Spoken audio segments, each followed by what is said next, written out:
Okey, kita ke subtopik seterusnya 2.3 ungkapan algebra dan hukum operasi asas aritmetik.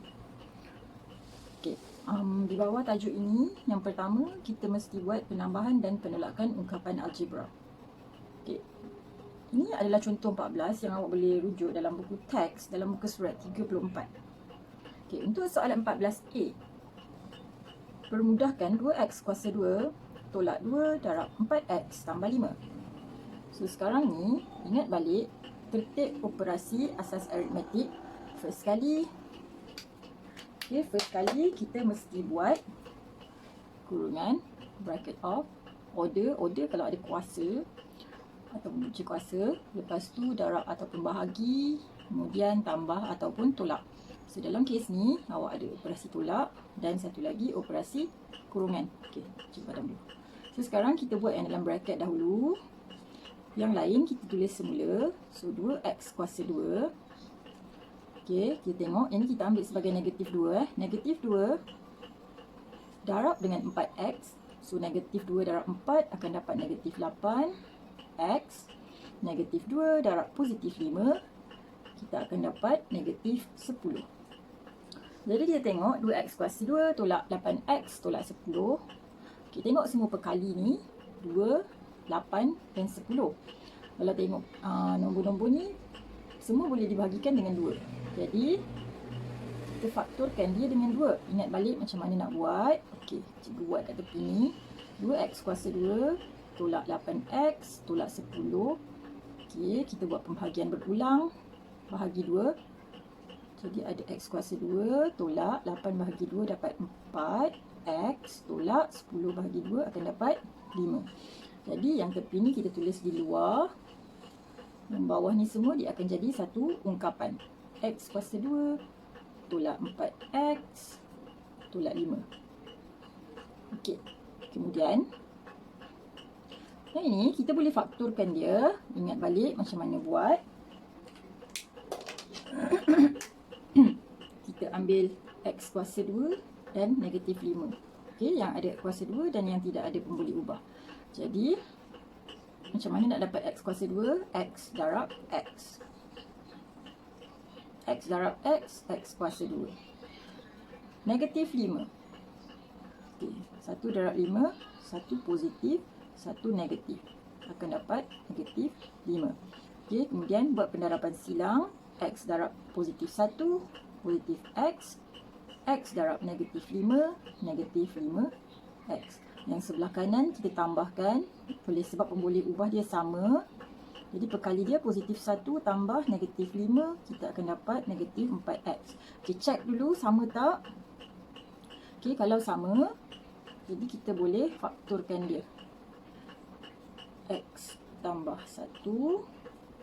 Satu lagi ialah x tolak 5. Okay, jadi ini jawapan dia lah. Permudahkan. Jadi kita dah permudahkan 2x kuasa 2 tolak 2 darab 4x tambah 5. Kemudian kita tengok yang B pula. Okey, tertibnya masih sama. Kurungan, darab atau bahagi, tambah ataupun tolak. So sekarang, okey, yang ni tolak. Tolak ranking last sekali. Okey, jadi kita buat pendaraban dalam kurungan. Okey, jadi 4W darab W akan dapat 4W kuasa 2. 4W darab negatif 2, positif darab negatif, negatif 8W. Okey, yang belakang ni kita hanya tulis balik je. Tolak 5. Okey, kemudian kita tengok 4, 8 dan 5. Dia tak ada faktor sepunya, tak ada nombor sama yang dia boleh bahagi. Jadi kita terus faktorkan dia. Okey, macam mana boleh dapat 4, 2 darab 2. W kuasa 2, W darab W. Okey, yang dah dapat 4W kuasa 2. Okay, negatif kita ambil yang ni dan yang ni kan. Okey, negatif 5, 1 darab 5, 1 positif, 1 negatif. Okey, kemudian buat pendaraban silang. 2W darab positif 1, positif 2W. 2W darab negatif 5 dapat negatif 10W. So boleh ubah dah sama. 2 positif 2 tambah negatif 10 akan dapat negatif 8W. Okey, sama Kalau dah sama, kita boleh terus faktorkan. Yang atas ni 2W tambah 1 Kemudian yang bawah ni pula 2W tolak 5. Jadi kita dah permudahkan juga yang kedua ni.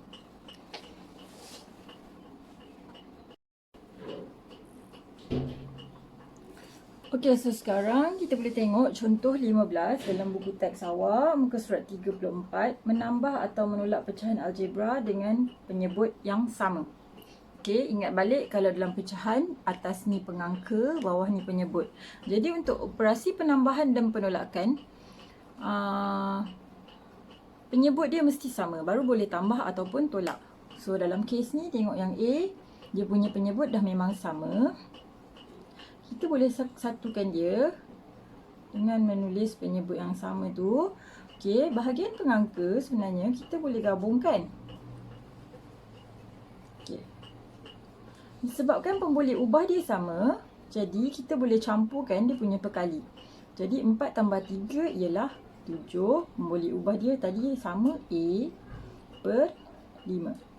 So yang ni dah dapat jawapan untuk A. 4A per 5 tambah 3A per 5. Jawapan dia ialah 7A per 5. Okey, kemudian kita tengok yang B pula. Sebutan dia sama. Jadi kita boleh satukan dia 2X. Pengangka dia kita boleh gabungkan Y tolak 3Y. Okey. Disebabkan pemboleh ubah dia sama, jadi kita boleh tolakkan dia lah. Kalau tak ada angka di depan, maksudnya dia 1. 1 tolak 3 ialah negatif 2. Boleh ubah dia Y per 2X. Okey, kita sebenarnya tak boleh tulis tanda negatif di bahagian pengangka. So, kita padam. Kita tulis dia di bahagian tengah.